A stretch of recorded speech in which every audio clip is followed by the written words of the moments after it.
En 1898, una guerra de apenas unos meses fue capaz de hundir un imperio de siglos y al mismo tiempo dar a luz a una nueva superpotencia mundial. Hoy vamos a ver cómo la explosión de un solo barco en el puerto de La Habana cambió el mapa del mundo para siempre. Para entender lo que pasó, hay que poner el foco en tres protagonistas. Por un lado tenemos a Cuba, que llevaba ya mucho tiempo en una lucha durísima por conseguir su independencia. Por otro, al Imperio Español, que se aferraba con uñas y dientes a una de sus últimas y más valiosas colonias. Y, observando desde muy cerca, una nación joven y con muchísima ambición, los Estados Unidos. Y es que la situación en Cuba a finales del siglo XIX era literalmente un polvorín a punto de estallar. Era una de las joyas de la corona de un imperio español ya muy debilitado, y su pelea por ser libre estaba llamando la atención de todo el mundo. Pero, ¿por qué Estados Unidos estaba tan pendiente de lo que pasaba en la isla? Pues básicamente por cuatro motivos. Primero, había una cierta simpatía. La lucha cubana les recordaba su propia guerra de independencia. Segundo, y muy importante, el dinero. Empresas estadounidenses tenían enormes inversiones en el azúcar y el tabaco cubanos. Tercero, la seguridad de sus propios ciudadanos allí. Y cuarto, la pura geografía. Tener un conflicto tan cerca de casa era un problema estratégico. Con toda esa tensión acumulándose, solo hacía falta una pequeña chispa para que todo saltara por los aires. Y esa chispa, curiosamente, vendría de la mano de los periódicos y de un suceso trágico y muy misterioso en el puerto de La Habana. Vale, vamos a pararnos un momento aquí, porque este concepto es clave. El periodismo amarillo. En aquella época, dos magnates de la prensa, Joseph Pulitzer y William Randolph Hearst, estaban en una guerra brutal por vender periódicos. ¿Su estrategia? Publicar historias súper llamativas, exageradas y a menudo sin contrastar sobre las supuestas barbaridades que cometían los españoles en Cuba. Su objetivo no era tanto informar, sino impactar, y de paso moldear la opinión de la gente. Esta frase, que se le atribuye a Hearst, lo resume absolutamente todo.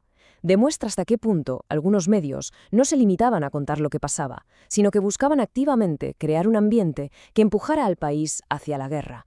Y claro, en medio de todo este jaleo mediático y político, Estados Unidos decide mover ficha. El envío del acorazado USS Maine a La Habana fue una demostración de fuerza. Un mensaje muy claro para España que decía, estamos aquí y estamos mirando. Y entonces ocurrió la tragedia. El 15 de febrero, una explosión gigantesca destrozó el barco. Murieron 266 marineros. La noticia cayó como una bomba en Estados Unidos, generando una conmoción total. La prensa no esperó ni una sola prueba. De forma inmediata, culparon a España, y este lema se convirtió en un grito de guerra que recorrió todo el país. Hoy la teoría más aceptada es que fue un accidente interno, una explosión en la carbonera del barco. Pero en ese momento daba igual. La opinión pública ya tenía un culpable y la guerra era prácticamente inevitable. El 25 de abril de 1898 se hizo oficial. Estados Unidos declaró la guerra a España. Pero que nadie se imagine un conflicto largo y equilibrado. La enorme diferencia tecnológica entre los dos ejércitos iba a decidir el resultado desde el primer minuto. Es que fijaos en esta comparativa porque es brutal. Por un lado, la Armada estadounidense, barcos modernos, con cascos de acero y una potencia de fuego muy superior. En el otro lado, la flota española, con muchos barcos que todavía tenían cascos de madera, más lentos y peor armados. La verdad es que no había color. Y aquí llega una de las grandes sorpresas. Todo el mundo esperaba que el primer choque importante fuera en el Caribe, pero no. El primer gran golpe de la guerra tuvo lugar al otro lado del planeta, en otra colonia española, las Filipinas. Lo de la bahía de Manila fue visto y no visto. La moderna flota estadounidense al mando del Comodoro Dewey aniquiló a la escuadra española del Pacífico en solo unas horas. El dato de que pararon para desayunar es completamente real y da una idea de la enorme superioridad que tenían. Dewey se convirtió en un héroe nacional de la noche a la mañana. Mientras todo esto pasaba en el Pacífico, la guerra terrestre se centraba en Cuba. Y allí surgió una figura clave, Theodore Roosevelt, y su peculiar unidad de voluntarios, los Rough Riders. Era una mezcla de lo más curiosa, vaqueros del oeste y estudiantes de las universidades más pijas del este. Su famosa carga en la colina de San Juan se convirtió en una leyenda y catapultó a Roosevelt a la fama. El golpe de gracia de la guerra se dio de nuevo en el mar. Lo que quedaba de la flota española estaba atrapado en el puerto de Santiago de Cuba. Intentaron una huida desesperada, pero fue una misión suicida. Los barcos estadounidenses los estaban esperando y los hundieron uno por uno. La guerra, a efectos prácticos, había terminado. Pero atención a este dato. porque es realmente impactante. El mayor enemigo de los soldados en esta guerra no fueron las balas, fueron las enfermedades. El paludismo, la fiebre amarilla, mataron a muchísimos más soldados que todos los combates juntos. Un recordatorio terrible de las condiciones en las que se luchó. Con la derrota militar de España ya sentenciada, llegaba el momento de sentarse a negociar la paz. Las consecuencias de lo que se firmara iban a cambiar fronteras y a definir el futuro de varias naciones para siempre. El Tratado de París fue un mazazo tremendo para España. Cuba conseguía una independencia, pero con condiciones, como veremos ahora. Y además, España tenía que ceder Puerto Rico y la isla de Guam a Estados Unidos. Y las Filipinas fueron vendidas por la simbólica cantidad de $20 millones. Era, oficialmente, el fin del Imperio Español.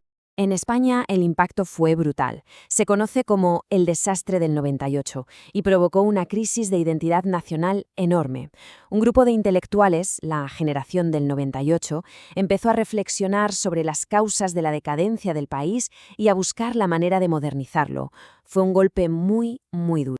Y como suele pasar en la historia, mientras un imperio caía, otro emergía con una fuerza arrolladora. Para los Estados Unidos, esta guerra fue mucho más que una victoria militar. Fue su presentación oficial ante el mundo como una nueva gran potencia. La victoria lo cambió todo para Estados Unidos. De repente, tenía territorios fuera de su continente, bases navales en 2 océanos y un acceso privilegiado a los mercados de Asia. Fue el fin de su tradicional política de no meterse en los asuntos del mundo y el comienzo de su papel como actor global. Ahora bien, hay una pregunta crucial que hacerse. ¿Qué pasó con la gente que vivía en Cuba, en Puerto Rico o en Filipinas? ¿Para ellos este cambio de bandera significó una verdadera liberación? Pues la respuesta es bastante complicada.